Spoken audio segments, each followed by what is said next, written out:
Hi teacher, my name is John Kennedy. I'm gonna talk about, I'm sorry, I just came back home and it is a little bit late. I hope you can see me well because I'm using the light. Okay, today I'm gonna talk about the different types of Old English or Englishes as you taught me in class. In fact, I must say that before this course unit, I was not very sure. I didn't pay much attention about the different types of Englishes because I thought that we only have two types of Englishes. I thought we have the American English and the British English, and I didn't give much attention to the different types of Englishes.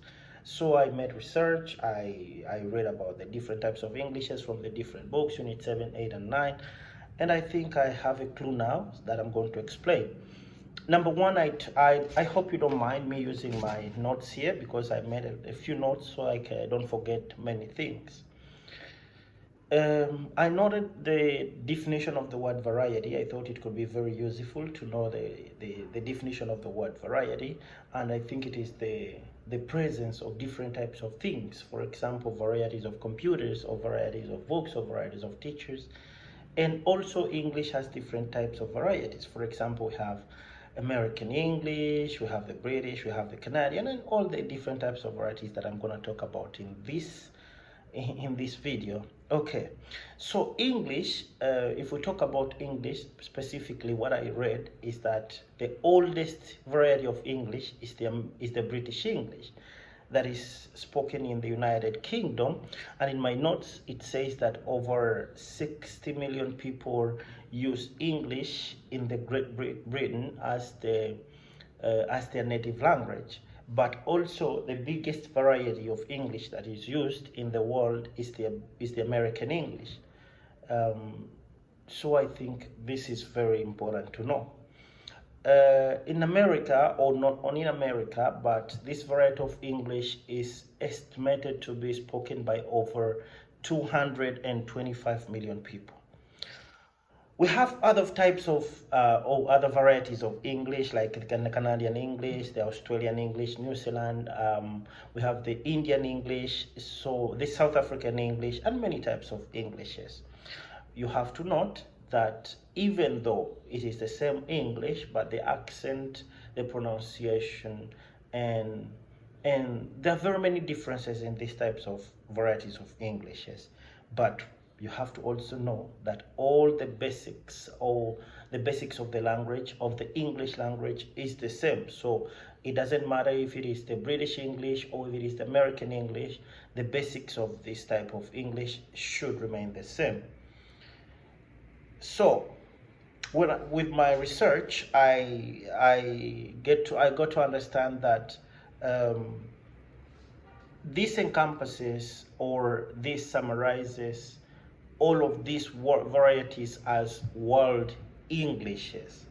So in a nutshell, we can call it world Englishes, which also includes many types of Englishes. I was reading about a word called pigms, or I don't know the real pronunciation of this word, but I think it is piggins. And here I noted in my notes that we have, for example, from my country, we use English, but we always mix a few words mainly from the youth. So we use it as Youglish. Recently they say it's Yuga English, but here it is Youglish. We have Konglish, Jap English. In Ecuador, where I live, we call it Spanglish. So we speak Spanish and English mixed. You hear some words like if you say I am tired, and the student will say tiredation, something like that.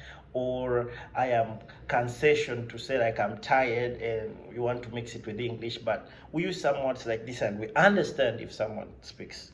So we have many types of these Englishes.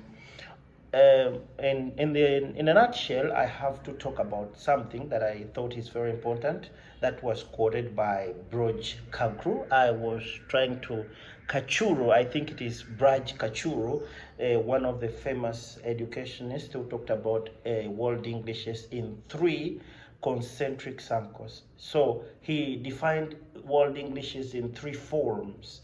So he talked about the inner circle, he talked about the outer circle, and also he talked about the expanding circle as a nutshell of World Englishes.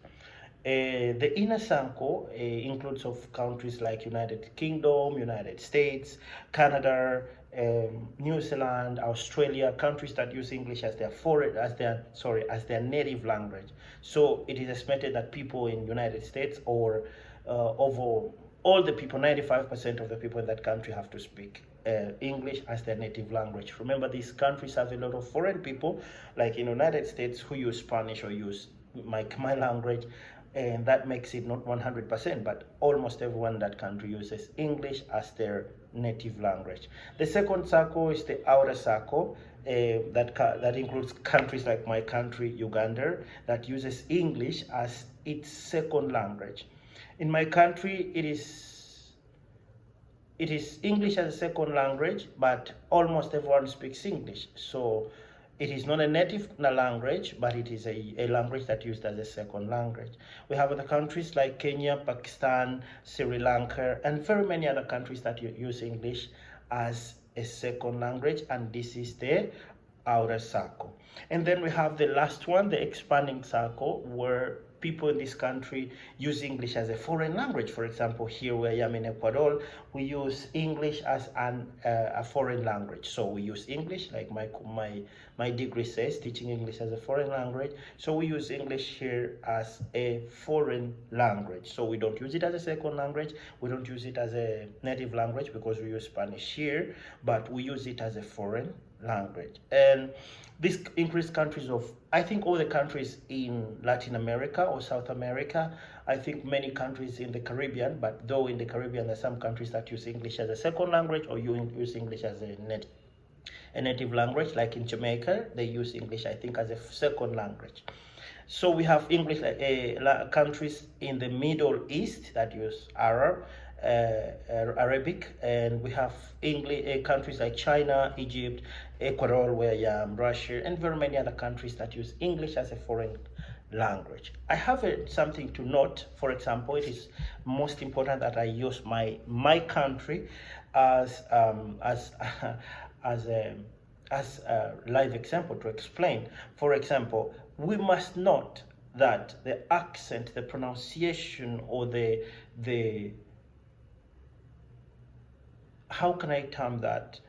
The accent, how we use this English from these different countries is directly affected or is directly got from their local languages. I gave you an example. In my country, Uganda, we use Luganda as the mostly spoken language, though Swahili is taken as the official language of the country. I must note that not very many people, at least 1 in 10, can speak a few words in Swahili, but all of them can speak Luganda. So we speak English as Luganda and we call it Luglish, but many people get words from Luganda and they speak it as English, and this is why it is greatly affected by our local languages. Also, like I said, here in Ecuador, people use Spanish to mix it with English and speak and create very many words that they use in daily life as it is English, but that is not English.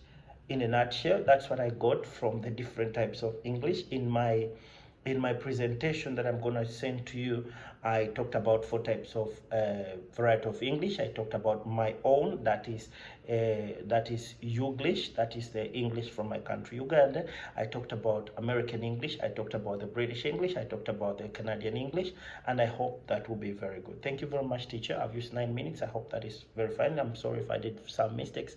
I'm a little bit tired because I just came back from work, but I hope I explained well. God bless you.